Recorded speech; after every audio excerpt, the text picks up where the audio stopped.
In today's video, I'm going to teach you how to use the DocHub extension. To get started, open your browser and search for the Chrome Web Store. This is the official place where Chrome extensions are installed, so it's the best way to make sure you're getting the correct tool. Once the search results appear, click the correct Chrome Web Store link to open it. After that, go to the search bar inside the Chrome Web Store and type DocHub.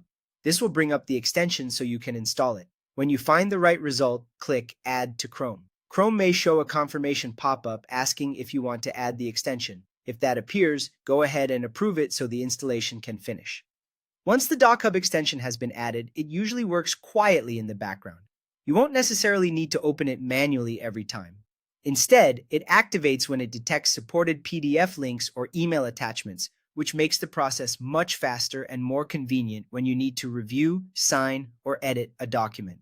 For an example of how it works, open any email in Gmail that contains a PDF attachment.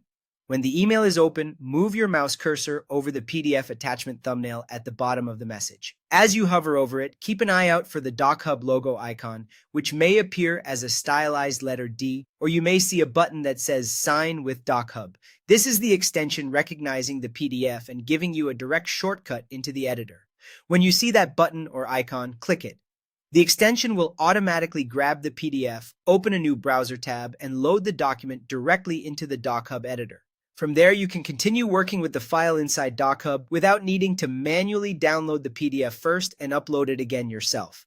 This is one of the biggest advantages of using the extension because it cuts down on extra steps and helps you move from email to document editing much more smoothly. If you don't see the icon right away, make sure you're hovering directly over the attachment thumbnail and give it a moment to appear. And that's how to use the DocHub extension, from installing it in Chrome to opening a PDF attachment straight from Gmail into the DocHub editor.